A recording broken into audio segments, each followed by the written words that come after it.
Yeah, welcome to episode 23 of 3-Piece Sets. So this is the GOAT episode. A couple of our members are missing in action.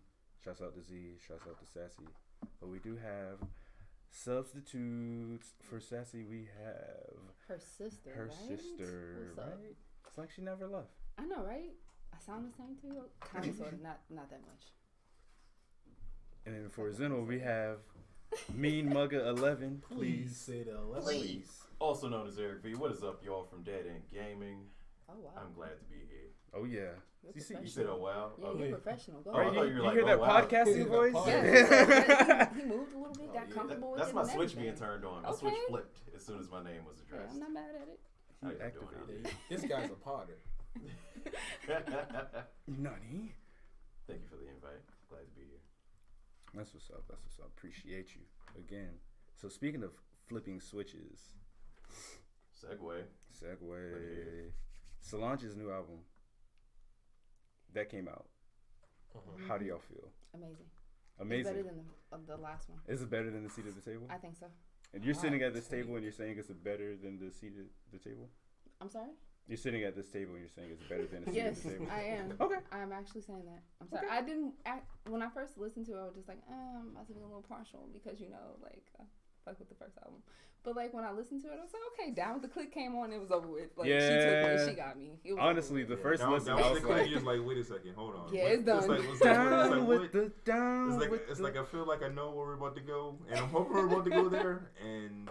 Yeah, that was that was the song. It's like, okay, this is where we're about to take it, and I appreciate her for doing that for us. Yes. Yeah, holy shit! This was the album that I knew I wanted, but I didn't know who was going to give it to me. Yeah. So the fact that she came through with it, I was like, ooh, Solange, baby, thank you. I'm gonna listen to this on my way home. So yeah, it was right on. It was right on time. Right on time. I feel like there was a little bit of a gap. Like there was an area of time where it's just like stuff is dropping, but I don't know. I'm not convinced by anyone. Yeah. It's like, oh yeah, this is great, but then back to whatever I was listening to before. It's been a while since I even tested out an album, and it completely washed over me. Wow. Yeah. Strong words. This album ate everybody else's lunch, in my opinion. Yeah. Well, I haven't heard it. Sorry. Ooh. I heard a lot of takes about it. Okay. The first set was pretty much what Cash said. Oh my God, I love it. It ate my lunch or whatever. And then eventually it turned into, oh, this sounds the same. And it's not really that impressive. So it's pretty surprising. I want to make sure everybody at this table loves it unconditionally. Pretty much, yeah. Yeah, unconditionally. Yeah. I would defend any take on it. What I can say is if you don't like it, I could understand and see why. But you're also wrong. Yeah, it's like I understand why, but you made the wrong choice. Because a seat at the table is like her magnum opus. You feel me? Like she said, she even said she took years to make that album. Like it took a lot of time. It took a lot of credit. Like you felt the love and the passion that went into that. And this one, the first song is 5 words repeated for It's because she was expressing different versions of how we can use language or the English language and just be different emotions when it comes to just the sound. Yeah, the first time I heard it, I felt one way. But the 5th time, I was like, I imagine. You guys don't have to convince. You don't have to convince me. I'm saying, but I can see how if you going from a seat at the table and how dense that album is, and listening to this and feeling like it's very shallow. Because she had a different set of emotions on that album. She was mad, she was depressed, she was upset, she was fighting for something. Yeah, exactly. And then this album, it's more so I feel like this album more is her having fun. Exactly. She took time to craft a seat at the table, and now I was like, okay, I figured out how to do it. Now I can just have fun with this sound that I made. And this is a more lighthearted album. This is more with the first song, I saw things I met. It's almost like an affirmation. You wake up and you look in the mirror and you say the same thing to yourself, and you say it a couple different ways. It's like a great way to start your day. So it's you wake up, you get in the mirror. I saw things that you're manifesting what you want out of life. You feel me? That's what I took out of it. Even though it's only I saw things I imagined 5 words. But how can that be lighthearted though? Because it doesn't sound as she's saying so much in 5 words that it takes most people like 5 sentences to say. I mean, but wouldn't that mean that there's more depth to it versus actual like simplicity? Some people don't. Yeah, but some people aren't looking at it like. Well, that. I mean, that's their thing. But I'm pretty sure she came in with depth. That's what it seems like. That's what I got from it. See, like a lot of people are looking at it from a surface level. Like that's the thing with depth. You don't know how deep it is until you're in it, and a lot of people don't make it past the surface to get in it. I know, but like that sounds like a them problem, not a her problem. Yeah, it's like this is why they are wrong. That's why they're wrong. That only proves that argument. It's like I think a lot of people coming off a seat at the table. A lot of people are wanting like a seat at the table too, and this isn't that. No. But to be honest, I was hoping it wasn't. But it plays in the same. True. It plays in the same pool. If that makes sense. Yeah, because she's still going for her black girl magic. She's also talking about her hometown and connection to her roots. Yeah. And like a variation of like how she's connected to her roots. And that's another thing I loved about that album. Like all the Houston and Southern influences are in it. It's super heavy. And then you have Tyler on the keys, you got Steve Lacy on the strings, on the boards, you got background vocals from The Dream and shit like that. Yeah, you got Soundful. Oh my god. Time Is, that song is fucking amazing. Yeah, oh my goodness. Earl Sweatshirt produced the song on the album. So it's like a lot of people went into it. It actually made me happy because it's like when you think about black music, where it's gonna go, and like the live instrumentation, and like of course you have people thought this shit was dead, but it's like no. Yeah, exactly. So this is like a very good like contemporary black music album. It's like, you know, everything isn't like trap. Everything isn't one note. Everything isn't so like I think everyone had this idea of what black music sounds like, and this is still pushing it by still having aspects of the past in it. You feel me? Like it's still like there's even homages to Aaliyah and stuff like all over that album. It's like sounds so you good. feel it's like a mashup of Houston music and like jazz, and it's like push forward. It's like I think it's very much like a black futurism album. You feel me? Mm-hmm. The same way A Seat at the Table was, but like I said, it's just this is happy. Like I can put this on and not, like A Seat at the Table, kind of like Kendrick Lamar's To Pimp a Butterfly. I put the album on and it's like I feel weighted. Like I just kind of sit there and like, damn. All right. Like A Seat at the Table, like, that's an album I really can't really go back to that much, even though I love the album. It's like because it's how the mood it puts me in. Whereas this one, I can just put this on and it play 5 times and before I even think about it, you know. I feel that. Yeah, man. Did anybody watch the videos for it? Mm-hmm. Like the I caught glimpses of it because on Spotify they have sometimes like some artists have videos when you watch it. Basically when you're looking at the album artwork instead of the artwork, it have a small video. Yeah, she had those in there. I didn't really like what she put on there, so it's like I'm gonna check out the film. I'll do it. Maybe I'll do it later, but I'm convinced by the album. You don't need to do anything extra with the film. Yeah, like I just watched the video clips on Twitter because I was gonna wait for a chance to like watch it all at once on Apple, and I don't know. From what I saw, it looked pretty interesting. You know, she has her whole aesthetic that she likes to go with, so it's pretty much more of that. Just more Solange, which is not a bad thing. What does more Solange means? More slow motion hair. Yeah. Staring, zooming out while also. Lots of patterns. Lot of, like, people patterns. I think she looks like really, Diana Ross and Cher. Yeah, I think it's okay. Interesting dichotomy between her and Beyonce. Oh yes. Because I always look at it as I think of the Jay-Z first from the Black Album. Is like, truthfully, I want to rhyme like Common Sense. Then I did 5 Mil. I ain't rhyming like Common Sense. So I think Solange kind of makes the music Beyonce wants to make, but she can't because she's the biggest pop star in the world. So she has to make a certain type of music. I mean, you can disagree. This is actually in the manga. This is my personal opinion. Like I think Solange makes there's elements to that. I wouldn't say in total, but like you can there's glimpses. Like I see where you're coming from. Like I heard like throughout this whole album, I heard like when Beyonce gets with Pharrell, and like a lot of it reminds me of Kitty Cat, specifically Kitty Cat. Like there's a lot of that. I mean, Pharrell's even on he did Almeida, right? Yeah. So. Oh yeah, Almeida. But Cardi. Well, it was like like of course like Beyonce. I can feel like if she really wanted to, she could make more of that. But Yeah, because Beyonce actually got Solange to write most of that, like she did in most of Destiny's Child's sound. That's the reason why you hear Destiny's Child whenever you hear the album. there was man. But that I don't think that makes Beyonce want to be like Solange. I think that she wants to be able to be free in that sense, yes.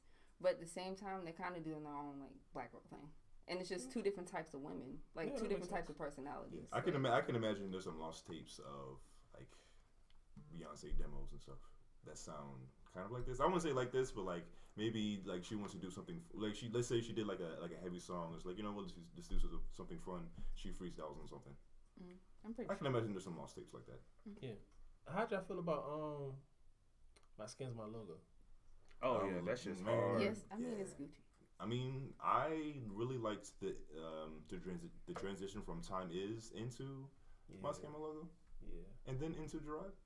Yeah. And then into Benz. Yeah. Oh, man. That whole what a run. What a run. That is a fucking run. Yeah, man. Yeah, I haven't heard a run like that since 777 from Key.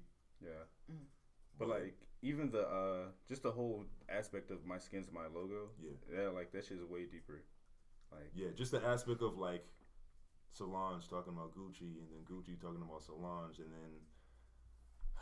then you know, originally when I heard this song, I was like, is this a Jeezy diss? Because Jeezy got a song in which he raps how Solange singing. Yeah. How Gucci raps. You know, Jeezy like the trap. Jeezy like the slang. Yeah. That's like, and that's the same exact cadence that Solange uses and then Gucci uses. So I'm like, I don't know, because I wouldn't say it was a diss. I wouldn't say it was a diss. It was like, okay, but it's just like it worked so well. It just worked so well. It's just an interest. It's a moment.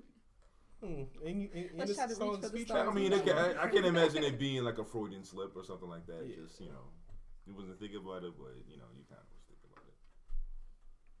That's just me personally. Yo, what up, BZ? What up, though? Yeah, in the chat. What up, oh, yeah, we're streaming this now, so fuck with us. So, speaking of other albums, since, in my opinion, this 8 other albums, Lunch. 2 Chainz also dropped an album. Rapper Go to the League. Yes, sir. So, you know. A&R by the LeBron James. So, it's an album full of tomahawk dunks. Gym reps, and a lot of passing to people that are already being D'd up. So, shots. Let that hurt go, man. Hey, man, that's all good. I actually didn't finish it. Like, I made it halfway through, and I was like, yeah, I'm going to go to bed. Pretty much. Yeah. And then when I was like, all right, it's time to listen to it, I ended up putting on my way home. Yeah, it's like you think it's like, oh yeah, I'm listening to 2 Chainz, but as soon as you open up the app. Yeah, it was like, I ended up doing that for the rest of the week, and I was like, damn. Yeah, I just couldn't do anything else. Now, but what I heard I liked, though, but it was like, all right, more 2 Chainz. That's cool. I'm always here for more 2 Chainz. Yeah, I'm pretty sure like whatever I did listen to, I might like it, but I don't really want to go finish. I mean, like what came before this? Pretty Girls Like Trap Music. There was like a EP he put out. Oh yeah, something the about Play Don't wings. Care Who Make It. Oh yeah. Yeah, the play Don't Care Who Make It. It's a little 3-song EP. Okay. That shit's hard. Yeah, but this one. I need to listen to that. I've never heard of that. Yeah, this one I can pass on. Like some of the songs were like, okay, this is cool, but it's like I'm probably not gonna go back. Did you finish it? No. I just didn't care to. Like when Pretty Girls Like Trap Music, I can go back and finish that one. There was enough songs and I was like, okay, I want to get this. I want to have the entire experience of this album. This one, I don't really care for it at all. I also listened to it all the way. All the way? Yeah, all the way. Made it to the finish line. Yeah. And I have 2 12s in my trunk, so it's Also, I wasn't listening to it in the car, so. Oh, what you doing? Exactly. I think that's why my motivation dipped. Were you cooking crack while listening to it? I can't confirm. Those are the two. Like if you're not driving or cooking crack, then you wasn't hitting that thing with a fork. You know you can't. I mean, we're not hitting the thing with the fork podcast. That's next week's podcast. But yeah, I thought it was fun, but like you, I don't really feel the need to return to it. Yeah, I enjoyed the experience for what it was. My favorite 2 Chainz album was probably based on a true story.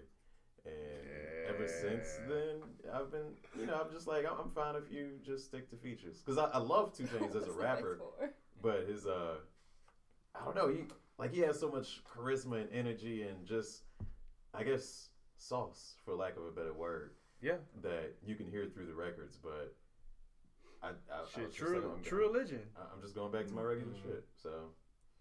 Yeah. I am convinced 2 Chainz is probably the funniest rapper.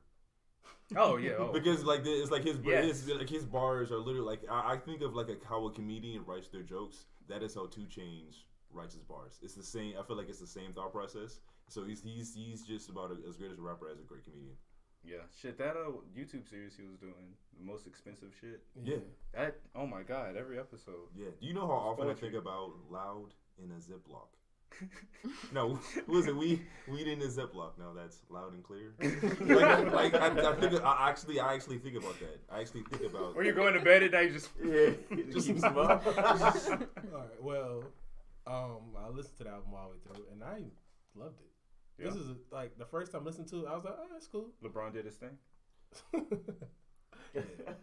Wow. But you're also an athlete. Yeah, a former athlete. But yeah, I mean, this is an album. I feel like this is an album for athletes. I get that and that aspect of it, but I also feel like what you about to say? All I wanted to say is I rarely get hooked on an album off the first listen. I normally do have to go back and find out if I'm in love with it.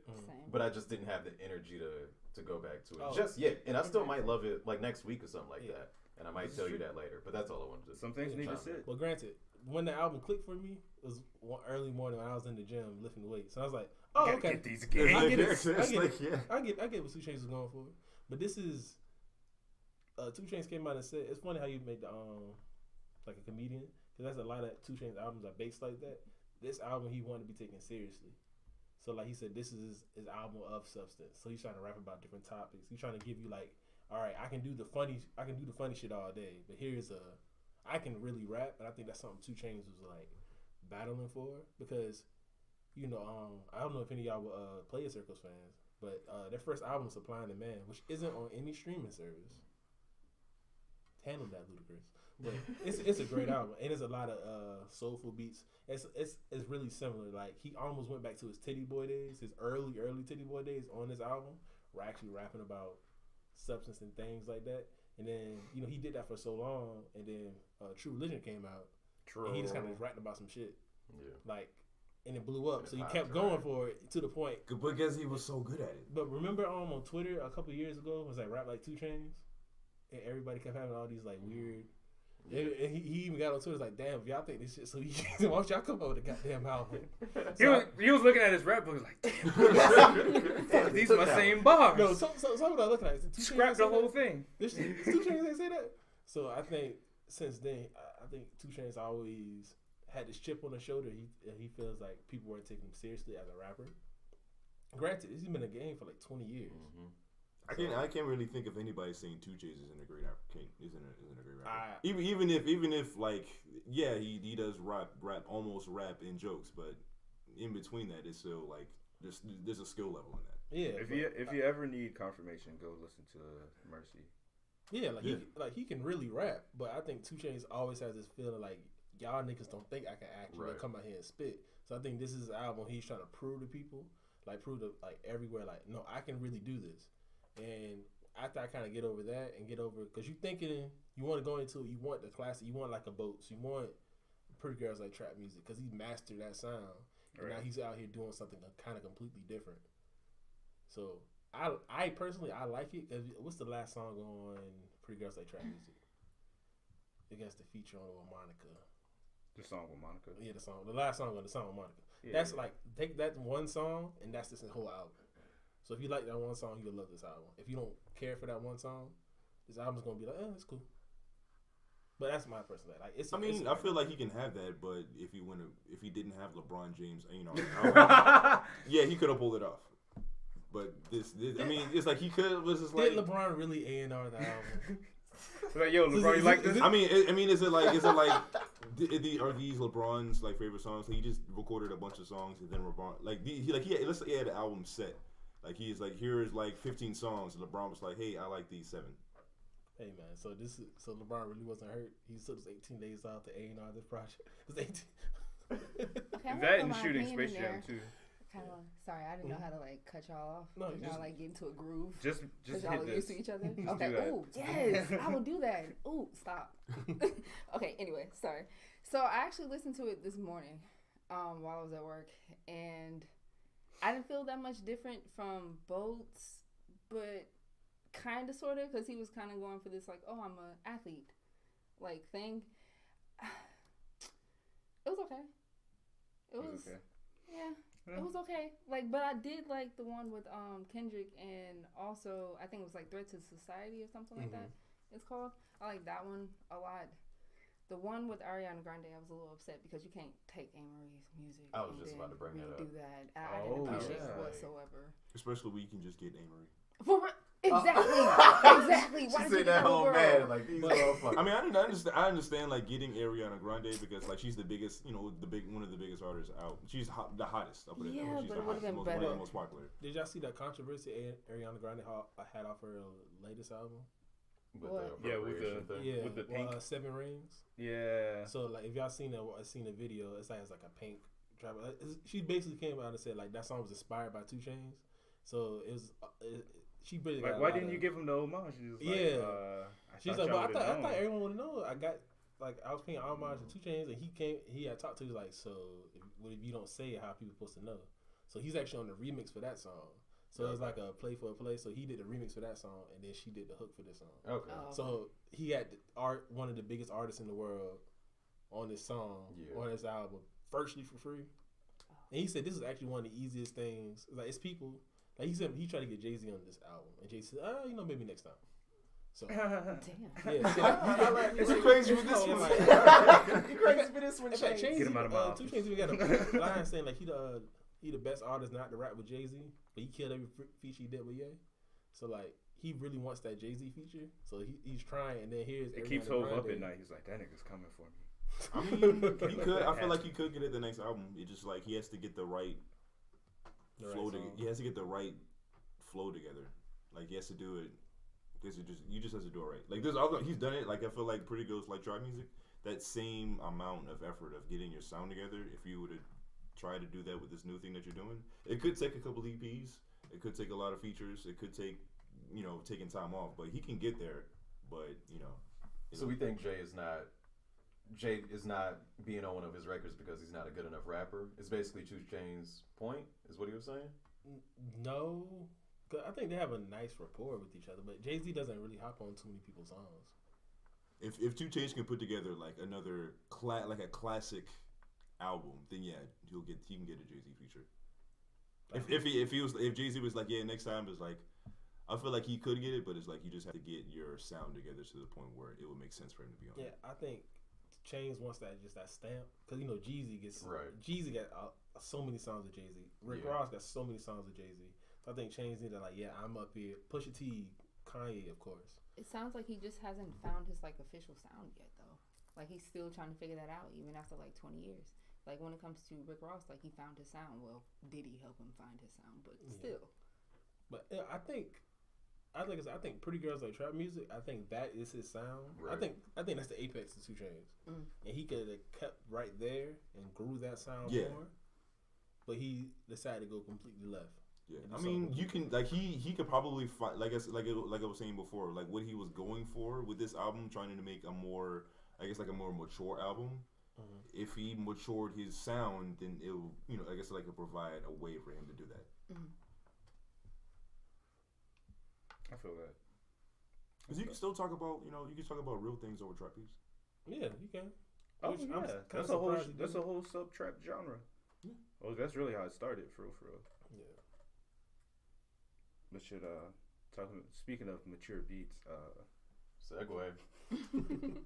I say it every time. How do you feel about Michael Jackson right now? Wait, did you say trap beats? No, I said mature beats. Mature beats? Okay. Before we dive deep into that, let's lighten the mood a little tiny bit. Do you have a favorite Michael Jackson album? Off the Wall. Off the Wall. Off the Wall. Same. Off the Wall. Drake. Off the Wall. I mean, granted, Is that under duress? I mean, granted, I don't listen to enough Michael Jackson. Yeah, I haven't listened to honestly. enough Michael, but like of what I've listened to, I highly doubt that I would like any of them more than Off the Wall. Yeah, it was just funny. It was a good So Thriller, you don't. Thriller was great. Thriller had the bangers, but like Off the Wall, to my personal taste, Yeah, Off the Wall had that bounce, which is funny because if you ask a lot of people, Thriller's the biggest album, the most selling album in the world. But Thriller's also an album that features only like white people. Like the leading single off of that is the song with Paul McCartney, "The Girl Is Mine." You know, so it's like okay. It's like if you ask a lot of generally black people, they'll tell you Off the Wall is their favorite Michael Jackson album. You ask everybody else, they're gonna say Thriller. Yeah, because Paul McCartney. Yeah, like he plays the two That's different. more than just being white. Plus the general sound of Off the Wall was like almost it's like pinnacle 70s funk grooving. It's all the bounce. But you Off can't the do. Wall is all bounce. You But put it like on, that sound, but it was like that sound was gone by the time Thriller came out. Mm-hmm. Like the 80s, like Michael had like the 80s sound, like 80s pop sound. Like Michael had that, but it's just like. I guess me personally, I'm more into 70s funk grooves than 80s pop. Yeah, I feel like in generally, since I honestly believe like the 80s was probably the worst period of time for everything. Anyway, I love the 80s.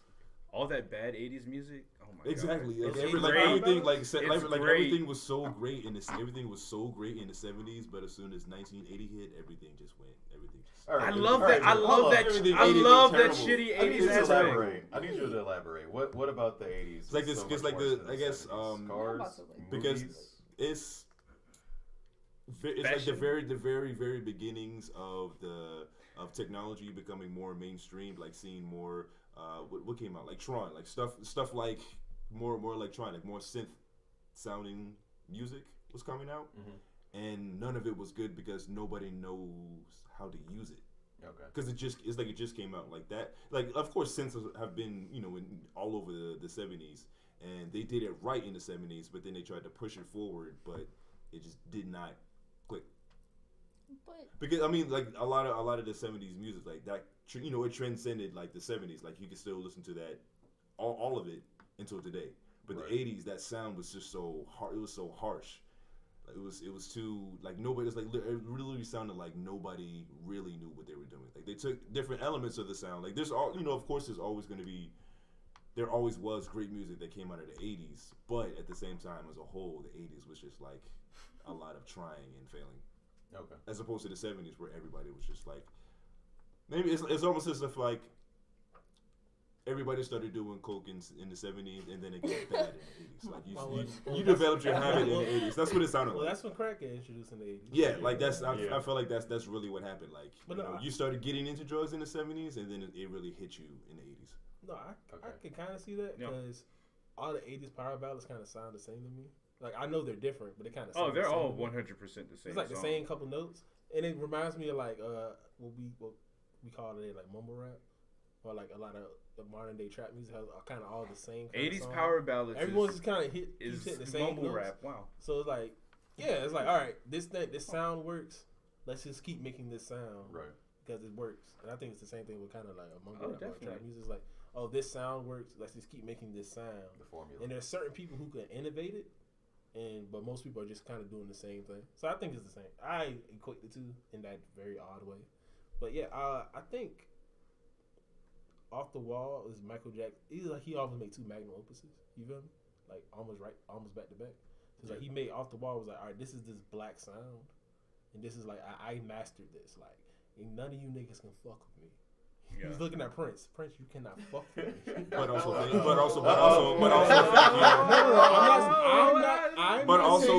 thank you, Quincy Jones. Yeah, of course. But I'm not saying like I think I prefer Prince up to Michael Jackson. Actually, I'm pretty sure I prefer Prince to. You prefer Quincy Jones to Prince? Probably. So, but I think that's what Michael was going for. And then he came out with Thriller. It's like, no, I can do this white shit too. Let me ask y'all something. Why do Prince and Michael Jackson always be compared? Like, why are they always compared? Because they were great at the same time. They both came up at the same. It's Jay-Z and Nas. These are the two. That ain't equivalent. But sorry. They both came up at the same time. Yeah, well, but Nas was first, but still. Prince These and two, Nas? these Like, you two comparing monsters, them to these them? two No. Jay-Z and monsters. Michael Jackson. I'm not comparing. That I'm not comparing transcended their race skill music. levels. Oh, okay. Yeah. Because I'm I'm not like, comparing their skill levels that's not the to same you. type of It's battle. like saying, no right, baby in no. Ghana, right? Wow. Drip, drown, drip, drown. No, I'm just saying like they just so happen to be the two biggest people coming up at the same time, so they're just going to be compared. Okay. Yeah. And then they had this unspoken beef between the two of them. Okay. Like they really didn't like each other. I feel that. Okay. But I can see why Prince wouldn't like Michael Jackson. And I can see why Michael Jackson wouldn't like Prince. Yeah, because Michael Jackson felt Prince was too stuck up. Like you feel like you're better Yo, than everybody. Prince. All right, you're about to get a true, real life, authentic Prince story. Y'all are teaching me shit today. My uncle used to work at a record store. Prince came in and they were like shooting pool and shooting the shit together or whatever. My uncle's like, "Yo, my sister loves Prince. She loves you. Like, can she meet you?" He was like, "Yeah." So my mom comes through with a record. Prince signs it. He's like, "Stay wet, Prince." Gives it to her. So exactly. So I'm looking like her and my dad were like, "Oh, holy shit, that's crazy." I'm looking at my dad. I'm like, "Yo, so what did you do?" He was like, "Nigga, that was Prince." What do you mean? That's awesome. Yeah, that's I've never heard that story. That's amazing. Yeah. Wow. Yeah. Point being, Prince is an OG. You're wearing a purple shirt, I am. and he'll bust your ass on the court in heels and assless chaps. Like, Yeah, man. But I don't have a personal Prince story like that. But they said Prince, he was like a very early adopter to the internet. So he'd be in like the AOL messenger boards with like 6 people, like if it's hardcore fans, and like he knew you from like your tag and stuff like that. So like like people are going on there actually talking to Prince. Of course, you don't really know, it's the internet. Mm-hmm. But then Prince would say little things in the songs with messages to the people in the chat rooms and stuff like that. Mm-hmm. So like sometimes he'll have he'll email you like, "Oh, here's my album before it comes out," Wow. and you get like he's talking to actual Prince people. He invited a lot of those people from those early chats to like his legendary parties and stuff like that. And he'll know you so well, like his assistant, like, "Oh, so and so's in the chat today." He's like, "Oh, I'm about to play this song. Tell him he might want to tune out for 5 minutes because he doesn't really like this song." So like, he really knew his fans on an individual level, but he's so secretive that no one really could get close to Prince, but he still wanted to like be next to his fans. But the reason Prince had beef with Michael Jackson because Michael Jackson didn't play any instruments. Right. So he's Yeah, like, so Prince I can played sing. several instruments. I can sing. I make my own music. I can perform my own music. And you can compare you to me? Yeah, like what? I'm about to play every instrument on stage. Yes, I'm arguably the greatest guitar player of all time. To this day, people can't play on. To this day. Like I can't think. You threw me off. But yes, but anyway, but Michael Jackson, we can all agree he's the great, right? Yeah. So, with Leaving Neverland coming out, are you willing to give up Michael Jackson? I'm not about to watch that movie. No. I mean, No. it's settled. Yeah, I really don't. I mean, it's not care like to watch it. he's really not that prevalent in my playlist or in my daily life. But if a song comes on, it's like, okay, cool. I'm likely not gonna buy any Michael Jackson merchandise. I'm probably not gonna put any money towards Michael Jackson. But if he comes on, I might stream. But now streaming just now is making money, so it's not like I'm actively supporting whatever foundation. It's like if there may be other facts. He did go to court. It was settled. What he did was weird. Okay, I can still enjoy the music. So you'll play Michael Jackson for your kids? Would I play it for them? Maybe. It comes I mean, on. it's not shit. Like, it's not like Man, I don't know. That's the thing. Kids this day, they still know who Michael Jackson is. Yeah, It's like I don't have like a set of like, okay, I'm gonna play this for my kids. It's like when I have kids, I'm just gonna play music. Yeah, Michael Jackson to me is almost like this omniscient figure. It's like I didn't know who Michael Jackson was, but I just knew I was supposed to love Michael Jackson. Like I don't There's a remember joke like in there somewhere. I'm gonna leave it alone. come on, son. Come on, son. Like Y'all are goofy. I know, right? He touched you from the back. Anyway, I don't remember. Can any of you remember the first Michael Jackson song you heard? No. Yes. I don't. I just remember loving Michael Jackson. I don't know. Thriller, perhaps? I remember the video explicitly. Like those zombies. Nah, I can't remember. My dad was an avid fan, so he used to play it all the time. I can't choose. I can't. What was the first song? It was actually Off the Wall. The actual the song Off the Wall. Yeah, that's my favorite song. Actually, I think it might be Human Nature. Really? Oh, That's the I can first see song that. Yeah. Oh, dope. That's That's pretty a good way late. to That's go pretty into late, it. man. Yeah. Wait, how old are you? I'm 26. So it'll be like somebody playing. It'll be like somebody at a barbecue playing a song. Like I'm just playing music on a computer, playing around, and then that song come on. That's like deep. Okay. Deep, It's like Human Nature was on Thriller, right? Yeah, it was. So you know what I was thinking about? I was thinking about my song that was my favorite Michael Jackson song that I'm not going to disclose. That's okay. I was just like, which one is it? You're in a safe We're place. sharing. Yeah, it's done. Yeah, you're in a safe place. You already I won't told make a bad I joke. mean, as long as it's not the girl's mom. No, hell nah, man. That shit. Billie Jean. That's the track that gets the skip for me on Thriller when I listen to it. Like it's almost play all the way through until The Girl Is Mine comes on. Like it's so corny to me. But my favorite song is probably Butterflies. And then that's Ooh, it might be Butterflies. No, it's the same. I think it actually might be and Butterflies. when you said Butterflies. when you said Human Nature, Yeah. I thought about 'Cause Butterflies. my dad that came out in like how's that your first played Jackson song? the shit out of Butterflies. Yeah. Butterflies that shit, Like, bro. Butterflies is there's so a great. period in my life where Butterflies would come on and they could almost move me to tears. Yes. Cause it's like it perfectly described how I would feel about like as a young nigga in love. It's perfectly Back in my described that. simping days, you know. Yeah, back when I was a simp, and then I grew up. That I wish. Have you ever I'm heard not, of? I'm like not into like the loving Michael Jackson because like the first thing I thought was like, who is it? And that's about a woman cheating. And then, Oh man. Leave Me Alone. That's about getting away from the tabloids. Yeah. So Have you ever heard the original Floetry version? Yeah. I have. Ambrose? Yeah. Mhm. I liked Michael Jackson's version better. he's a better singer. I don't think that's controversial. It's just the way you looked at me. I don't know. Did Pharrell ever get one with Michael? Because I know he was working with them. I like a lot of Justin Timberlake's album, the ones that the Neptunes produced for him. Some of them were really supposed to be for Michael. So I'm wondering. I feel that. Which What- album what- was that? I feel like they told him it's like Justified. Oh, that Yeah. one? What's the name? The That main makes sense. Black album? That makes yeah. sense. I think the first what was the first single? What All was the of first them were single? black. What do you mean? Or- Not Every single Senorita. one of Rock Your Body? Yeah, Oh, that's on, yeah, that's yeah. on Rock Future Sex, right? No, that's on. Yeah, that's on That's on Justified. Justified? Yeah, Okay. like that one. I think Yeah, that one was supposed to be for Michael. But I'm wondering. Oh, and Let's Take a Ride because that's That song is my shit. that too. Yeah, I think that was. I'm wondering if there did At the any back, of them really. black community was like, oh, hold on. I'll have to check. There's a seat at the table.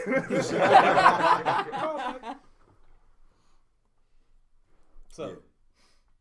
no matter what comes out about Michael Jackson, he's gonna be like he's gonna stay a figure. Like you're if we all have children, we feel perfectly comfortable playing Michael Jackson for your kids. I'm not about to just children, I don't sit know. down. It's not- You're it's listening not to that- Michael it's- Jackson. It's really not that deep. When it Yeah, comes like to, he wouldn't be the person I go to because that's I'm gonna like pull what out my Playboy mom did Cardi, or but my here you dad go, did. kids. But like outside of that, like I mean, I'll probably be playing like Solange or something. Or Yeah, there's you plenty know, there's albums plenty I other like. people to like exactly. be like, hey, listen to this is a whole. I mean, because if I'm gonna sit down and play music for my children, it'll have to be like something that's so important to me as a person when I was coming up. I could do that with like Currency. It's like, yeah, when they're a senior in high school, I could be like, hey, listen, this is what I was really listening to when I was, Listen to these. Yeah, Pilot Talk 1. Pilot and Talk Pilot 1, 2. Pilot Talk 2. Like this is what I want you What to you know about this young dude? You know nothing about this right here, boy. Like, yo, I'll try to remember what's like a joint? when they get their first car, I'm gonna I'll think about like what were my first CDs and my first car. Like I had like Anita's Baker's Greatest Hits, Oh, yeah. Kid Cudi's second album, The Cool, Yeah. and then Pilot Talk 1 and 2. I kept those in my car, so I would be like, hey, you got your first car, and music is important to me. Here's my first stuff that I had. I would do something like that, but like when it comes to like random figureheads and music like Michael, it wouldn't be that. So you don't think this is a question for the table? So do you think there's like essential black music people need to look like? You need to know who Prince is. You need to know who Michael Jackson. You need to know who Anita Baker. Like if this song comes on, like you do need to know who. Like It if is. you go, like, there is kind of a if test. you're at a party and someone goes to the old school bag and you stand around like you don't know what the song is, I'm gonna feel disappointed. Yeah. Yeah.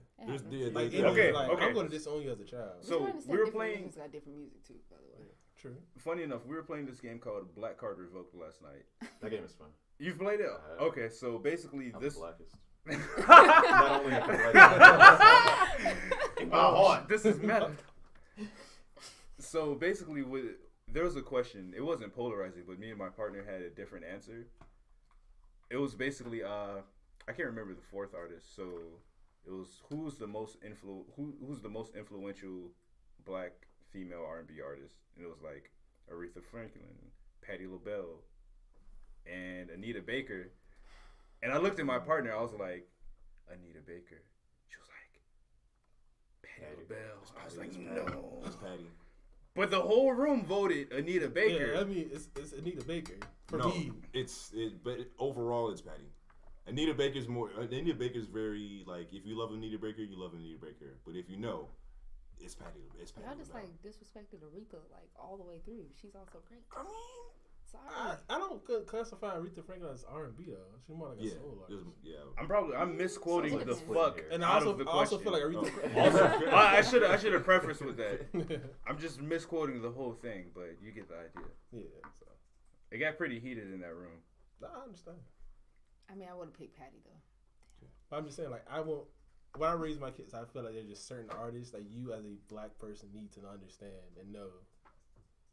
Marvin Gaye. You know, this shit about Marvin Gaye too, but you know. Yeah. He's good. Not as bad. The allegations. No. There's people hypothesize sexual healing about a 16-year-old girl, but you know, so we're gonna move right on past that. Oh, okay. But I thought he was gay. Don't drop that. Marvin. No, like he technically got, did his father kill him because he was gay?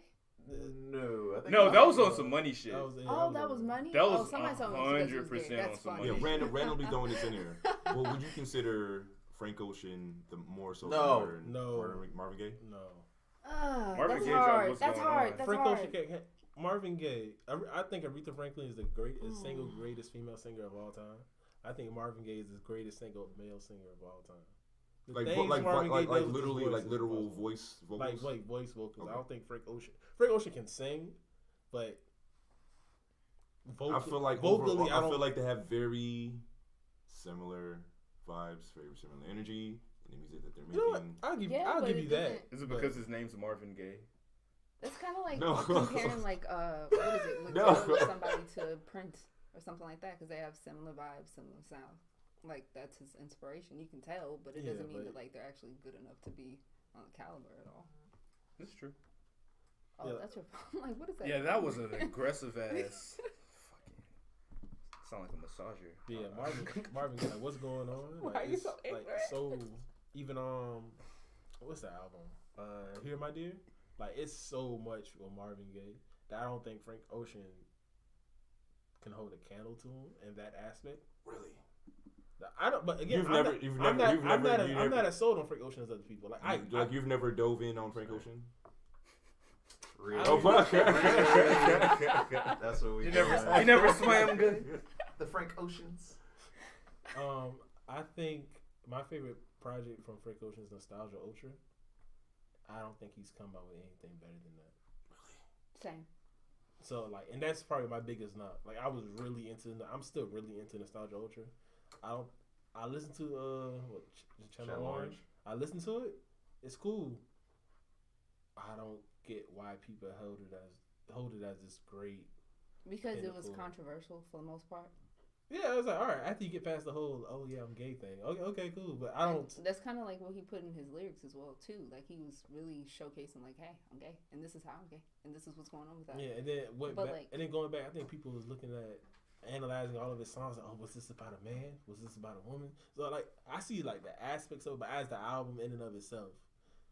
But wasn't it like his actual first album, right? Yeah. And the other one was just a mixtape. It was a mixtape. Right? But like, you can't really. It's kind Mixtapes of are like always comparing like the shit. mixtapes to like the albums. Come on now, that's Can like you doing not? it to rappers. No, not really. I don't think so because they have like a bigger range to be able to do anything. Well, not anything, but like most things when it comes to the mixtapes. When it comes to albums, like they have to follow rules. Plus, it's a lot more. I think mixtapes are a lot more personal of like what they actually want to do. Well, albums are you have more pressure from the album. Because like on the albums, like the label's like, hey, you have to have 3 singles and they all have to reach #1 or you're not getting paid.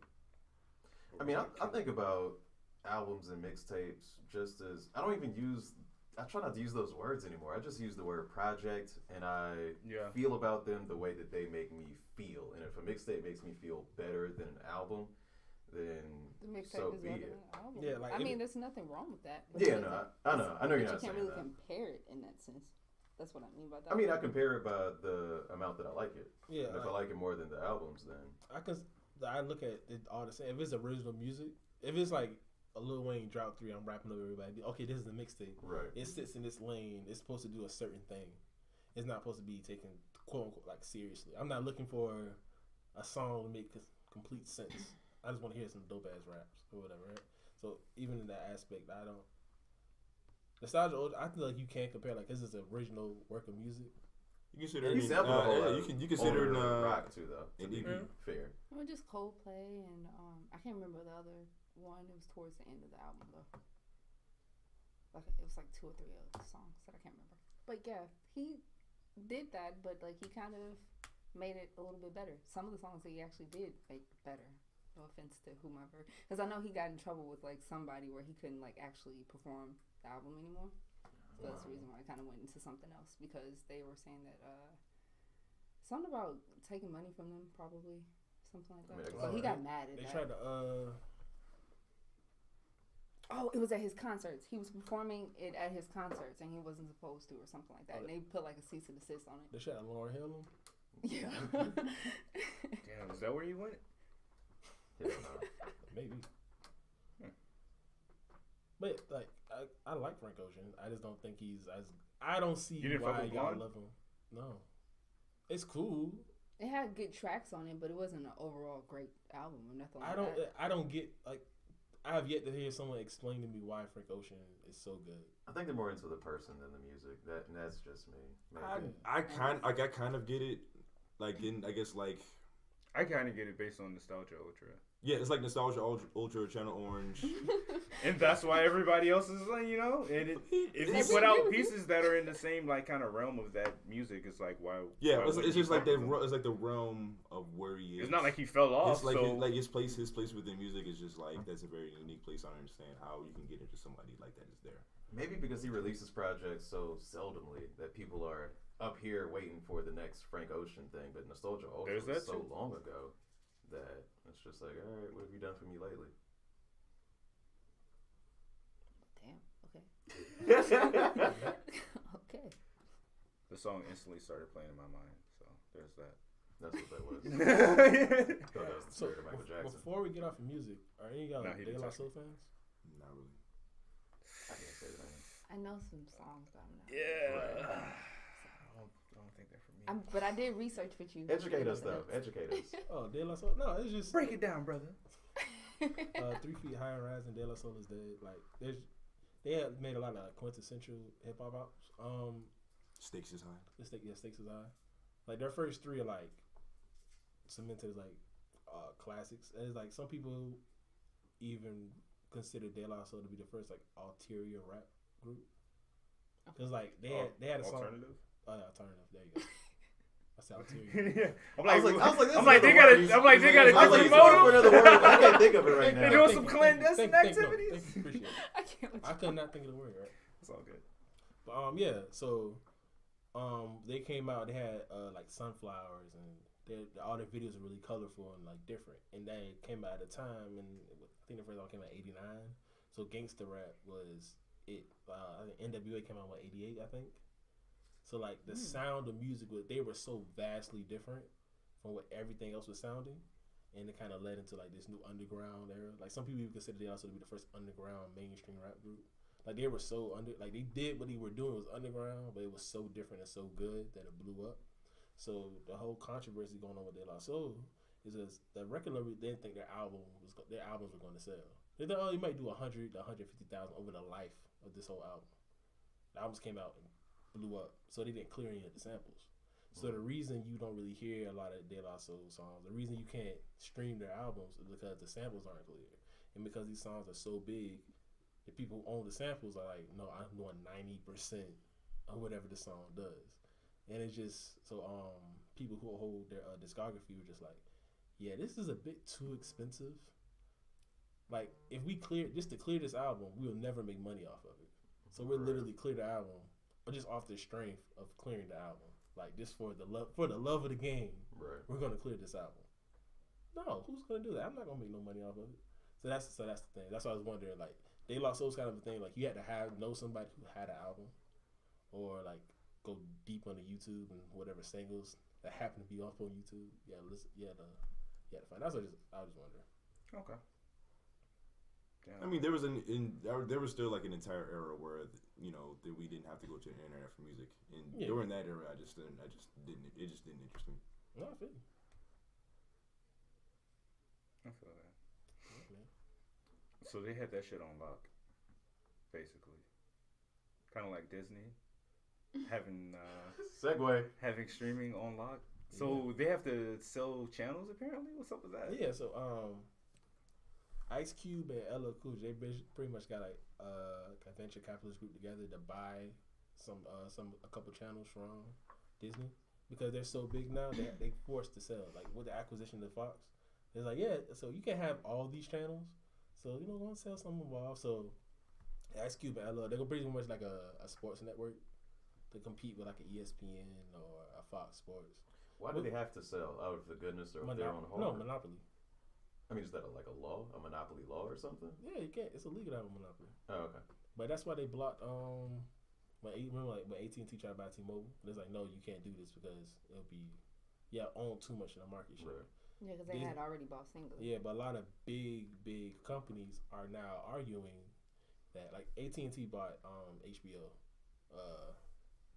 So a lot of big companies are arguing we have to buy up smaller companies now. Because of Netflix. Like, Netflix is more valuable than Disney at this current day. Okay. So it's like, makes sense why they're going up to $12.99. Yeah. So now Disney. Netflix. So now Disney's argument is like, okay, now we have to buy parts of Fox to compete with Netflix now. Okay. So now they're becoming too big. Like Viacom, they just bought a streaming service that Nas owned, or it was he had partnership owning for like $340 million. Because everyone's moving into streaming. So like all these bigger companies are just like right now, if you have something and it's good, just keep it going, and someone's gonna come and buy it because they need it. 3-piece set podcast available for purchase now, man. So, buy us out. So quick ready aside, to sell out. I'm hungry. Quick aside, I just uploaded like probably my final YouTube video, just letting people know that I'm part of Dead End Gaming and all that, and where they can find me. And I had like 7,000 subscribers, and one of the first comments I got, "Hey, how much you trying to sell your channel for?" I'm like, I'm not telling this shit. Anyway, back to important stuff. Yeah. That was just interesting you said that. Yeah, man. So, but Disney's also coming up with their own streaming service now. So, like you said before, Captain Marvel, which is in theaters now. This is not a paid advertisement. Disney pay us. But that's the first Marvel movie not to go to Netflix at all. That's going straight to the streaming service. Disney Plus. Yes. And they also came out and said that they're opening up the vault. So every Disney movie ever. Everything Disney. Besides the racist ones. That's crazy. Besides the that's the crazy thing. I'm telling you, they're going to keep those racist ones stashed. They're like, we can't. They know Let better. that shit fly. They was like, nah, you know what? This was actually too old. Like, we can't compare it to the digital. Yes, I want to see him. Like, it's a way you can do it. Like, nah, man. It's like it's still kind of hand drawn. Like, I want to see how deep the rabbit hole goes. I bet it gets racist. Oh, I bet it gets racist. They probably got Liam Neeson on it.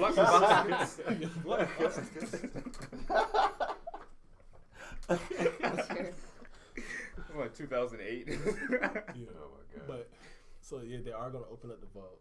So, and they have all the new Marvel shows. You're not about to dig everything out, bro. That'd be cool if you can stream like Steamboat Willie. You probably will be able to. Yeah. I bet there's a director's cut with blackface. Is there? I was about to say, is there audio in Steamboat Willie, or is it just a cutaway that says "nigger"? I do think it'd be interesting. I do think it'd be interesting to be able to like watch the original Cinderella, the 1938 version. And then watch all these things are racist, bro. and then watch the updated version. I like my tea like my help. So when Cinderella went to the palace, they just got a slave instead.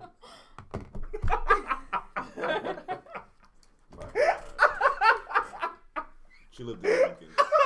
Yo, the worst. Oh my god.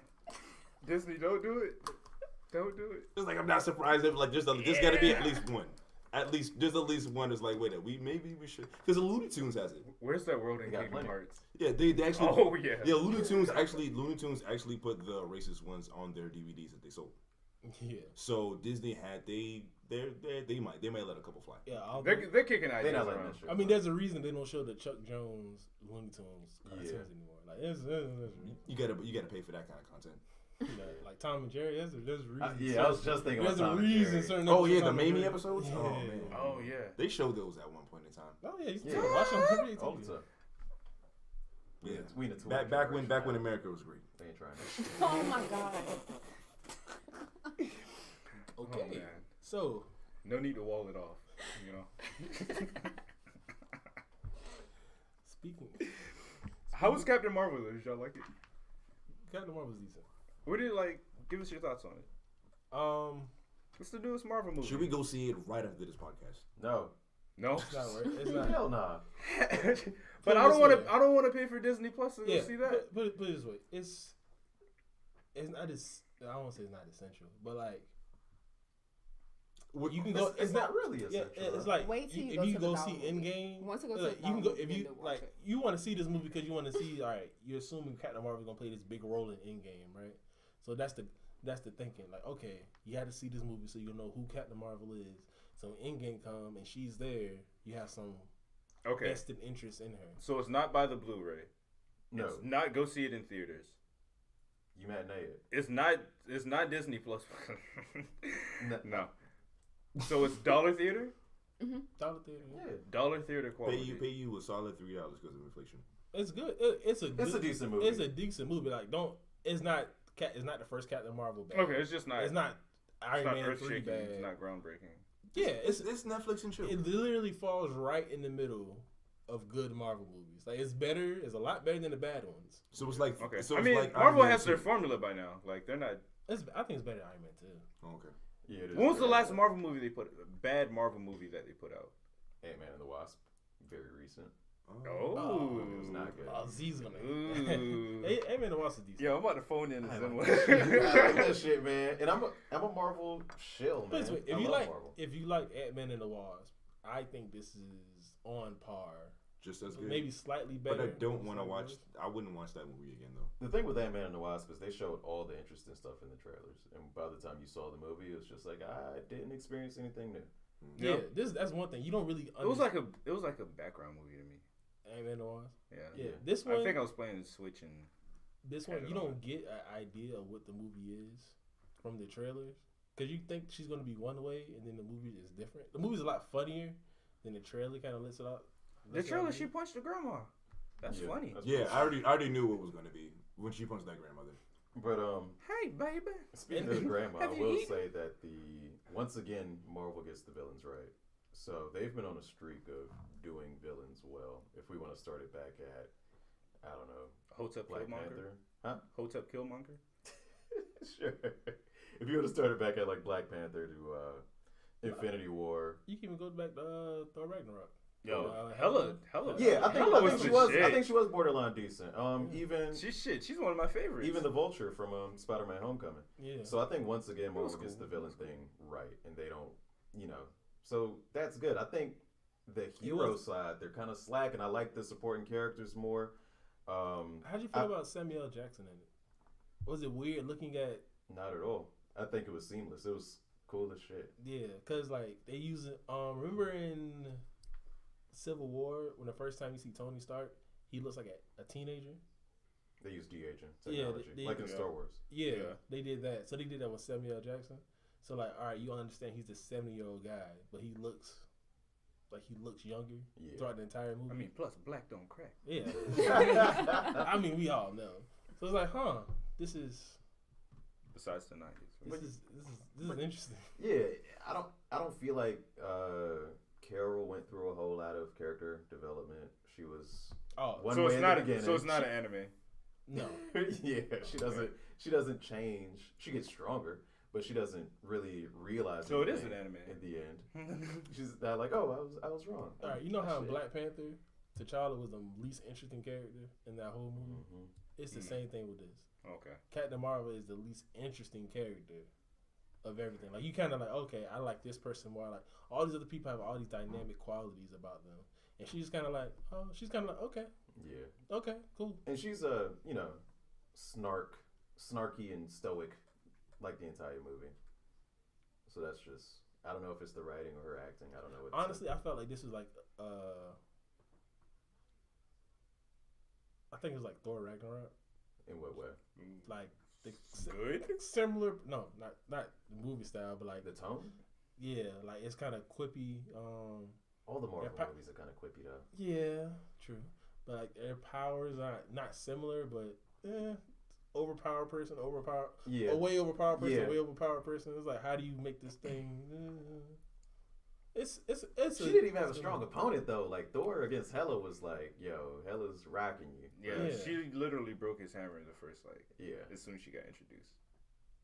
Yeah, and it takes literally to like the last 20 minutes for her to be like, so okay, now I see why you're in Endgame. Because the whole movie I'm waiting like, true, same the whole time I'm waiting, it's like, okay, I was waiting on strongest Avenger. Yeah, I'm not. Yeah, I mean, don't let the movie convince you or dissuade you of thinking that Captain Marvel is not a very strong character in general within this universe. Oh no, she's okay. Yeah, she gets stronger. at the end of the movie. They get off. Like, so what'd you think she's about on that cosmic shit? Like, you can't be on that cosmic shit. What'd you think about the feminism message? Do you think it was heavy-handed or subtle or? Nah, it was fine. It wasn't like, oh, she's a strong woman. I'm beating over the head about how strong this woman. It wasn't like that. It was like, okay, cool. Are dude bros gonna be mad? Well, they're already mad. Yeah, they're already mad because they want everything to be centered around men. Dude bros. It's like, yeah, it's like, It was more overt than Wonder Woman, but it wasn't like annoying. Because, like I said, all the conflict is like internal for the most part, and she does interact with a lot of dudes who are like, "Hey, you shouldn't be here. You know it's called a cockpit, right?" It's like, literally. Have you ever seen Top Gun? yes. This whole movie's on homage to Top Gun. Yeah. Like, it's a character, like, So should I watch Top Gun before seeing the movie or after? Hell no. When I say it's homage, I mean, like, it's just, like, mostly through flashback scenes. It's I like, mean, I'm still gonna go watch Top Gun before. I feel that. The danger zone. It's like I haven't seen the movie at all. You haven't seen Top Gun or Captain Marvel? Either one. Oh man, you gotta watch Top Gun. No. You're not gonna like it, Like but you gotta watch Long it. ass, Yeah.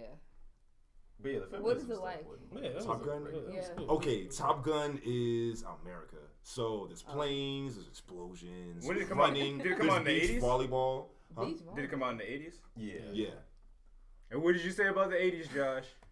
80s was trash. Exactly. How did we get trash 80s movies? Because of the 80s. You gotta pay your respects, bro. The greatest Transformers movie, the 80s animated movie, came out in the 80s. Yeah, that shit had power ballads all up and God, through that's it. what- They killed all the best ones in like the first 2 minutes. Everybody died. That was the best part. Exactly. I was like, Oh shit, what are we supposed to do? So it was basically like Endgame, but it's like Endgame before Endgame. Yeah, honestly. Endgame. I think I've seen that too. It's Not Endgame. What's the name? Infinity War? Yeah, Infinity War. Oh, okay. It's come through. I was Just about to say, like, if you saw Endgame, I was like, God damn, Damn, you got the hookup, bro. Like, let me get your notes. Okay. But, Captain Marvel. So if you're into the Marvel Universe, you're probably gonna see it anyway, and I don't think you're gonna regret it. But like I said before we started recording, is it worth the $15 that I paid for it? Not really. But if you paid a cool 8 to 10, I went by myself too. Matinee so if you dollar somebody else, theater. you're paying at 30 Oh shit. in Atlanta. You know. Yeah. Did you guys watch Spider-Man though? Yeah. It's like the Is that it? Is that The with animated? Miles? Yeah. Oh, he was so adorable. I love that. Yeah, that movie. I So agree. he's so He's so great. He's so cute. It was so I still great. haven't seen it. Oh, you should go see it. Yeah, It's great. I Josh, should. I'm judging you now. Of the- I'm literally judging you. It always takes me a while to like go to the movies. Of the recent Marvel movies, the ones that come out in the last 2 years, this is probably the weakest one. But it's a lot. We're just talking MCU, right? Yeah. Because Venom popped in my head. Yeah. Venom But, jumped out. It's like I said, it's better than the first Captain America. It's better than the third Iron Man. It's a lot of movies. I think it's better than the first two Thors. I mean, if you can get better than the those third are Iron the Man, worst you're doing it right. Yeah, so it's like it's not a bad movie at all. It's like I said, it's like if you We're just used. We're No, coming. you We're just- coming It off felt of like Infinity it War. fell Yeah, short you- of what is the Marvel was hitting, like every movie was hit. Thor Ragnarok hit. Black Panther hit. Infinity Black War Panther hit. won Spider- Oscars. Yeah, Segue. yeah. Black Panther won 3 Oscars. It was the first Marvel movie to win any Oscar. After the DCEU, by the way. Shout out to Suicide Squad. Costume design. Oh shit! Yeah, they won an Oscar. For before that? Marvel did, Yeah. yeah. For Killer Croc. Oh, for Killer Croc. Yo, Killer Croc. Yo, what the fuck was that? The I want Yeah. BET. No, Nigga, just get world starred. maybe What? maybe that's why Will Smith says he's not doing Suicide Squad. Maybe 2. no. It's probably the James Gunn script. You think that's why he's not doing Suicide Plus, Squad? also it was Suicide Squad. Like, Yeah. Oh, you know who they're getting to replace Will Smith? Or they're trying to get not Don Cheadle. Yeah, Idris Elba. They're trying to get him to replace Will Smith. That could work. Okay. That could work. It may work better. Yeah, he just got killed off in MCU, so That's true. Pick it right back up. shit. Another This shit check. don't stop. I. Y'all want me to talk like an American? What y'all want? That could be interesting though. But also Spike Lee won Oscar. Yeah, his first Oscar. His first. That is Which was fucking crazy to insane. me. I had no idea that it was his first Oscar. Yeah, well, his first non-honorary Oscar. Right. Because they gave him one percent. Like, yeah, we know we've been shitting you these last couple of years. So here you go. So do you think Black Klansman deserved it, or this was like, we owe you one type of Oscar? It was a little bit of both. It is a little bit. I really did enjoy Black Klansman. Like, it hits, like we talked about in the previous episode. Go check that one out. It's called Black Klansman. Klansman. Yeah. 3 Ks. Yes, sir. It hits every Spike Lee trope. So like everything you go to a Spike Lee movie for, it's right there. From the floating heads to like the still shot with them floating towards a certain thing. It's all right there. So I really, really, really enjoyed Black Klansman.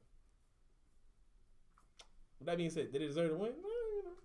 Did Green Book deserve to win? No. I mean, I can understand if they were like, hey, you got a film good enough to get here, we'll give it to you. Okay. but it's not Like was it better than the other ones? Maybe not. But I mean, what else was nominated for that category? I don't even know. I can't recall at the moment. Yeah. I don't know. I saw shit like from Bohemian Rhapsody. They were like one of the best edited films, and they showed a scene of its editing, and it was hot garbage. So it's like, what are y'all really looking at? You know? It's for like big films that have like hit certain narratives and stuff like that. You feel me? Like Bohemian Rhapsody was good because you got like all this Queen nostalgia, and then the lead singer was played by Egyptian. the Egyptian person. So What I heard about the best editing, and I'm not sure if this is true or not, but was that the director was not available for a lot of the production of the movie, so the editor literally had to pick up the slack, and that's why they gave that movie best editing, even though the editing was trash. And I've seen that clip, and that clip was out before it was even nominated for best editing. People were just saying like, "Hey, look at this shitty editing! Isn't this funny?" And then it got nominated, and then it won, and everybody's like, "What the fuck?" But I think it was, from what I've heard, it's just like a here you go Oscar. What about Green Book though? Like, I know we've discussed that before, but I feel like if y'all want to see the appropriate summary of Green Book, check out Jesus and Mero. They have a Greener Book, I feel like that summarizes the movie quite well. Yeah. Pay us. Showtime. Yes. But no, what's the whole deal with like white savior movies? Why do they keep making those? Because it makes everybody feel good. No, it doesn't. Do you feel good watching a white savior movie? It's because you're aware of it now. Yeah. But it's... Have you ever felt good watching a white savior movie? No. Okay then, like remember the Titans? A lot of people like the black. What was the title of that Kevin Bacon movie when he went to Africa and took the kid from his village to play basketball? What? I know exactly what you're talking about. Yeah. What? No. Oh, it's like I think a Disney I've seen movie it. too. It's like above the jungle or something like that. No, this is a real movie. What? It's like, hold on. Above the yo, this is our in most fact, I don't think it's one. I think episode it's like it's like 5 of them. He went. He grabbed the whole starting 5? He's grabbed 5. Wow. Yeah, man, it was. No, that got a lot of people in a lot of trouble. No. That started But, like, the transatlantic the air up slave there. trade. The air. Yeah, I remember seeing that movie. Yeah. Okay. Yeah. Wow. But the whole thing about white savior movies, okay. Blue Chips. Yeah. But like, so it makes black people feel good because it's a movie about race that all black people gonna relate to. Hey, it's finally a movie out here talking about the things the black man is going through. And it makes white people feel good. I can't believe in anything that's supposed to make a black person feel good written by a non-black person. Well, yeah, that's Unless there's some other oppressed person of color yeah. who was black person adjacent. Spider-Verse, I think, had a bunch of white people. You went into the Spider-Verse when they were Oscar. All right, that's just a I good don't- movie. I don't recall, That's just like, a good any movie black people overall. on stage. No, Shamik Moore was up there. What's the director? Voice actor. Yeah, That's your poster boy, Shamik Moore. yeah. The director is black? Yeah. Okay. Nice. Hey man, and the Shamik Moore, Mac Wild's death battle. I'm going with Shamik Moore. Equal stats. Yeah, man. They both sing. They both dance. They both act. I'm just picking Shamik Moore over Mac Wild. Okay, like So why do white people like white savior movies? Because it makes them like... it makes white people feel It makes good. them feel bad. Like, okay, Yeah. we're They acknowledging. can we're imagine acknowledging- their allies. Because white people have white guilt. Yeah, so if we're- it I feel like it's in alleviates order for that. them to be able to like recreate history in a way that they want it to be look like. So it's kind of like instead of the history books, we're gonna do it with movies. Yeah, so That's what I think. So it's like, okay, cool. We It's a bunch of bullshit. yeah, it's That's like, really all it okay, we is. can understand that things were fucked up. Like, there were some good people. We white people, we are the good people. Now, do you see Hidden Figures? Yeah. You know the white guy in that hidden movie. fences. Come on, son. You know, like the lead guy for Right? the NASA thing Mhm. that's played by whatever his name is. Yeah, he wasn't real. Oh, okay. That whole character was made up. The whole scene of him. You talking about Kevin Foster or Yeah. Costner or whatever? Yeah, Kevin Costner. Yeah, Yeah, that my man. God. like he was that character was made up. Wow. Like, even Yeah. the whole scene about him going to the bathroom and taking the sledgehammer and breaking the whites only sign down. They Never didn't- happened. What? When Taraji P. Henson she said she got the chance to see the lunch. Like, no, she was at her desk. She wasn't allowed to watch. So it's like all these things they elaborate. Like they created this whole character just to make the white people feel. Yeah, like the whole more thing was a comfortable fabrication. about Like, it. Yeah. like That's Green kind Book of what but was a fabrication. Spike Lee did the same thing though, like with the Black Klansman. Yeah. Like, That's- they that's changed the- it around into that's like the other something thing, that that's made it why- a little bit better. Yeah, that's the beef. Spike Lee had not Spike Lee. Boots Riley. Yeah, Bruce Riley had with Spike Lee. He's like, no, you made a movie about the ops. Like, this is COINTELPRO. Like, the same guy you're upholding as, oh yeah, he infiltrated the Klan, but yeah, the very start of the movie, he's supposed to infiltrate the Black Power movement going on in the city. Like, he wasn't for They just us. kind of jazz past that. Yeah, it's like, it showed, it was like, what? No, this is, you make it like this is a movie about COINTELPRO. This is a movie about a man. Yes, in this one instance, they took down the Klan, but they did so much more harm. And here you are making a movie about it. And Spike is like, man, I made a movie about a black man infiltrating the Klan. Like, come on, son. So, yeah. I mean, that happens in every based on a true story movie. They do Right. add remove characters and events. Yeah, and but then- this shit does and happen then- a lot. Yeah, and then the thing still is like a lot of these movies that are about things that go on within the black community, black people started really nominated for them. Like in the Black Klansman, Spike Lee was nominated, of course. Kylo Ren Mr. Big Chest. He was nominated for Best Supporting Actor. Even his character was like fabricated though. Yeah, like he wasn't Jewish. Yeah, he wasn't. Yes. He didn't help him either. Like they actually were against. He was just a guy. Yeah, he was there. Yeah, so I think you need a white face, and I guess. So was it David? Right? Blackie. What's Denzel Washington? David Washington, I think his name is. I think it's last name. Yeah, I think it's David. I think David. Oh yeah, he wasn't nominated for anything. He's the lead. Notoriously Black Panther. Was nominated for Best Picture, Best Score, Best Costume Design, Best Set Design. Right. None of the actors or actresses were nominated for anything. Ryan Coogler wasn't nominated. Granted, you can argue, well, Black Panther wasn't so great of a movie that didn't necessarily deserve a nomination. But here it is. Acting wise, no, I can see direction. Like, yeah, but he didn't even get nominated. Yeah, that was just enough. So it's like, so even these movies are about black people. Okay, I forget her name. Catherine Green, I think. She won for Best Costume Design for Black Panther. Another black woman won for Best Set Design for Black Panther.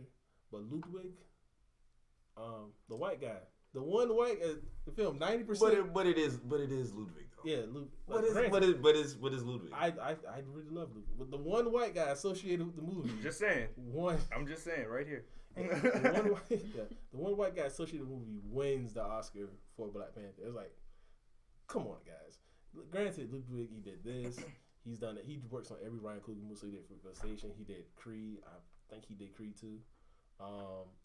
Childish Gambino. He works on every Childish Gambino album. Okay. I mean, it's like the work is there, the talent is there. Yeah. So, of course. I'm not saying he didn't deserve it. He deserved the Oscar. I'm just saying, even in this black ass movie, it's still a white guy who won. But I mean, I think black woman won. I acknowledge them. I acknowledge them first. Like, yes, black women did win for Marvel and things like that. But even still, it's like out of all things, it's just ironic. Chose like, the white man. They like all these black people, all these options they had for this one movie to win. They still chose. They still chose the white. I mean, you can't win them. The audience. I'm not. You can't win them all. Like you got two. You got that. two of them who aren't the white man, but the white guy actually put in work. I mean, the person who put in work on the music for Black Panther, who happens to be white, won. I don't think it was like, that. Out of all, I guess for the Oscars, out of all the things that the Oscars does, I don't think they really did that for Black Panther. No, I feel. But even like I said, Ludwig, Awaken My Love, he made that album. That black ass album that gave Donald Glover his black card, essentially. He was made by this white guy. Like, come on. I get it. I fuck with Ludwig. You feel me? I follow him on Instagram. It's great.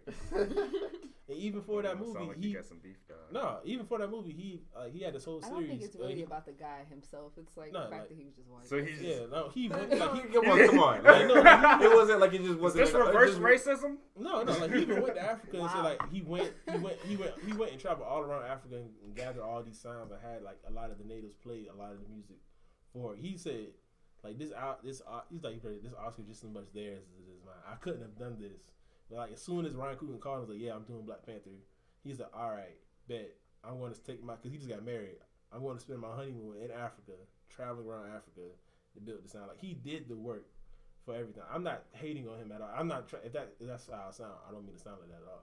I'm just saying like. Oh no, I understand where you're coming from. I'm just saying like even in all it's almost still the white savior concept. Okay, it's all these other chances you could have gave a black person to do this, and you still somehow kind of found a way to give a white person something. It's the same way you kind of did the same thing for Green Book. That's all I'm saying. I really don't think. I wouldn't compare that to Green Book. I wouldn't think that happened. Like, I mean, they're not gonna give it. They're not gonna give it because they're black. I mean, if it's just like they didn't. I don't think that's exactly what he was saying. That they didn't give it to him because of this, that, and the third. He's just saying that out of all the people that got chosen, the particular white person that was on there got something versus like all of these many of talented people that should have also got something as well. Yeah, that's what I'm saying. Now, I understand what you're saying with the whole like, oh, you can only win some, lose some, this, that, and the third. But in this particular case, especially for it to be a black film that is that big, I think that it should have been more. How many things was it nominated for? Black Panther, like 5. It had like 5 or 7. It had a lot of nominations, but Ryan Coogler, he wasn't even nominated for Best Director. So it's just like, I don't think he should have got it for like that though. That's a That's the perfect thing. argument. I mean, like argument. nobody's performance in that movie was like the greatest. No, yeah. I can't say that, but I do think that. But like a lot of what you seen from the Green Book, do you think that any of those performances deserve? Fuck I no. mean, but like, look Fuck at Green- who it's Fuck about. no. I'm not gonna argue but for I Green Book understand, on anything. What do you mean? We're grading on a curve here. It's like this thing didn't deserve it, but half the nominations didn't necessarily deserve it. So looking at it like that way, I can't see how you can say, well, this one, it didn't really deserve this Oscar nomination. While at the same time saying, well, this one won. Well, did that one deserve it? No. So why can't you say this one deserves it? The acting performance wasn't any greater than one than the other. You feel me? That's the It's only like point I I'm making. get that. I agree with that. That's the only point. I just think that it's I don't know. It's like you don't really grade white people on the same like level. They're mediocre half the time anyway, and we think that that's greatness half the time. Like that's kind of how they promote it. So it's not really much to say about that. Like I won't compare what they do versus what we do. Like if I'm going to talk about like a movie as far as like a director that's a black director, I'm going to compare him to like what we are about, not comparing to them. It's of course. Not really. I mean, ultimately the Academy is bullshit. I mean, look who's on there. Yeah, like let's look at Steven Spielberg for example. Segway. He is hating on Netflix. Wild Spicy. He's saying they shouldn't be nominated for shit. I read what he said. Yeah. To a certain point, I agree. To a certain part, I don't agree. Because what it means to have, I guess it's because the different awards, they're for a specific reason. Mm-hmm. They're for like a specific set of rules that you have to follow in order to be considered within this realm of films. And with Netflix, I think with Netflix, like a lot of those films don't really follow those rules because like some of them is like you have to have a theatrical release in these cities and have reviews for them. Because you have to be of a certain level. Because like if that's the case, then how can you really judge something that you're only going to see in your home versus something that you have to go and see in a theater? Those are completely different experiences. And for the Oscars, like you have to offer an opportunity for people to see them as what films should be, which is in the theater. So you have to have these certain runs in order for you to be considered an Oscar. And with Netflix, most of the time it'll just be you're just gonna sit and watch it at home. Yeah, this is granted. And I don't know if Spielberg made this point. I saw other people make the point that because Netflix is throwing so much money out there, Amazon throwing so much money out there for this original content of movies, it's essentially going to kind of kill Hollywood.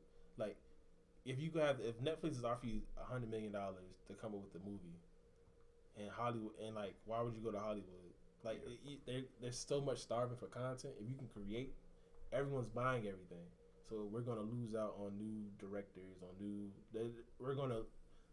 the movie industry is gonna die because no one's going to feed into Hollywood anymore. Like what we think of as Hollywood, we think of as big budget pictures and stuff. It's gonna be the same old white men that we saying we want new blood in there, but all the new blood is going to the streaming services and not there. So if we actually want the change we want to see, you gotta kind of still go into the system as opposed to operating outside of the system. I saw other people make that argument. Yeah. So that makes sense to a certain extent, but at the same time, it's like, are y'all scared? Yeah, but that's what it is, I think. Yeah, they're scared. They're worried, and then it gives Netflix gives opportunities to a lot of other people who wouldn't necessarily get the chance to create this content. So it's almost like I'm an old white guy. I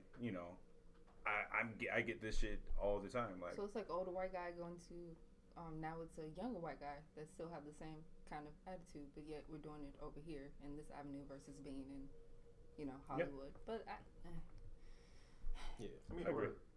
or a younger Hispanic guy. I mean, we have movies like Roma and like Busta Scruggs. A lot of, like I said, a lot of other people are getting other chances. Or in Netflix on the same day. So, what's the Beast of No Nation? Like, there's a bunch of great stuff on Netflix, and I think just because it's on Netflix doesn't make it any less artful. Yeah, and I think that was a big reason for why, because Idris Elba, that was such a great acting performance in Beast of No Nation, but he wouldn't get any nominations. And the thing was, it's a Netflix, right? And then there's this big push, like, no, you got to put. So now Netflix is kind of more so pushing to get stuff into the Oscars. Right. Diogen brings up a good point, and Chad was like, most of those people watching these movies are at home. Like, they have screeners, they have access to this shit. Like, they're not paying for these at all. Like, so it's like your choice of how you're getting this content. Like if you're, it's like the box office numbers count. Like, hey, this many people are willing to spend their money to watch this movie, as opposed to they need something to put in the background to put the kids to sleep, so they chose this movie. But even the Academy, to Diogen's point, like these people who vote on these movies aren't going to the theater and having the theater experience. They're having the same at-home experience that people are having on Netflix. So you but it's like the people who are, but it's like their value of movies are different as well. Like, but the people who are like judging and doing these movies, they are like this. These are the specific rules of getting an Oscar. In order to be nominated, you have to meet that criteria. But the people who choose the nominee that actually wins the Oscar, when they see those movies, when they screen those movies, they're looking at them at home from their couches. Well, it's like with them having this type of streaming service and stuff like that, why don't the Oscars just adjust? Like, it just sounds like they just need to add a category. And it seems like that's the reason why I disagree. That's why I disagree with Steven Spielberg. So what Steven Spielberg said, because it should evolve, because the content is exactly like people want to stay stagnant when everything's about progress. You got to keep moving forward. You got to keep pushing. But are they getting the same flack for their television shows too? No. Because the small screen. I think that's Steven Spielberg. That's the difference between a big screen production and a small screen production. Like, you can't judge $150 million movie the same way you're gonna judge a movie that costs $1 million to make. Because there's so many different things. Like, as a big budget, like you can take chances with $1 million movie. Like, you can take the chances and do creative things with Netflix. Like, working for a big studio, I have to hit a certain number. It has to do this. It has to do that. Almost like the mixtape versus the album. Yeah, it's like essentially it's a mixtape versus the album. Like, you but can't. I'm pretty sure they can't have judge like them the same. Well, like you said to your point earlier, you said you can't judge them the same. So I think it's just that. But again, I more so believe like it's just all these old directors, and I think Hollywood's scared of Netflix because Netflix keeps growing and Amazon keeps growing and everyone's getting a streaming service now. Then it's just like, what's the point? So I guess to Cash's point, I know Breaking Bad has won Emmys. Have shows like Orange is the New Black that's exclusive to the streaming service, Stranger Things, have they won Emmys? I think they have as well. Yeah, I think with it, Netflix, to keep a show running on Netflix, to keep getting renewed, you either have to have so many viewers, bring in so many new viewers, to keep so many viewers and watch it every time it comes out, or you have to be like get a lot of nominations. Right. Those are only two ways. If you're not bringing in money, or you're not getting nominated for stuff, Netflix is gonna all right, they're gonna cancel it. Yeah. Like RP the Get Down. Yeah, that's part of the reason to Get Down. Like, not enough people watched it, and it wasn't getting nominated for anything. So it was like, and the Get Down it was $1 million an episode. Yeah, that's what fucked him up for real. Plus, the director said himself he wanted to go do other shit. Yeah, but yeah, the common man can't go to the theater and see every single Roma and Buster Scruggs movie that comes out. Like, I think the average moviegoer goes to the theater about 4 times a year or something like that. So that sounds like me. Yeah. Yeah, my going is definitely. So you saying you average? Yeah. When it comes to movie going. I feel that. Well, as far as averages goes, this was an above average episode. Yeah, this is good. Hey, thank you, Cash. Thank you, MeanMuggah11. Please say that. 11. Anytime you guys want to come on, it's open. We literally have an open chair. Yeah. You can take a seat at this table. Thank you for inviting me. I appreciate it. Shout out to Dead End Gaming and all the homies there. Hey, shouts out to Dead End. Shouts out to Dead End Studios. Appreciate y'all. As always. Shout out to our Twitch viewers. Yo, shouts out to all the Twitch viewers holding us down. We're going to be on that Twitch premiere. We're streaming on Twitch now, too. Also, check out our YouTube page. Check out Cheesy Controller Podcast on YouTube, but also check out 3P Set Podcast available on YouTube right now as well. We got some content coming out for y'all weekly on there as well. And we are a bi-weekly podcast we drop. We are your favorite bi-weekly podcast. Ooh, yeah. So as always, you can follow us collectively at 3P Set Pod on Twitter. Cash. I don't have an Instagram right now. You don't have Instagram? I have no social media at this moment. I think I just reactivated it, but I'm about to deactivate it. You're not unplugged from the Matrix. I like to unplug. That's good. I don't like the Matrix. That's good. You just like Sassy, you can't find her. Are you also a Russian spy? No. Maybe. They know too much. Eric V, where can we find you? You can find me anywhere at MeanMuggah11, MeanMuggah. Please say the 11. Please say the 11. Please. Check out Dead End Gaming. Check out Dead End Gaming. Check out my own Twitch channel. Of course, Instagram. Not YouTube. I just talked about how that's canceled. But check out our YouTube instead. Yeah, check out that YouTube. All those Actually, just sell us your channel. I didn't want to say that earlier. Ashton, where can we find you? You can find me at Ash the Stampede on Twitter, ASUN10 everywhere else. Josh. I know Jones everywhere. And as always, it's been a Know It's Good production.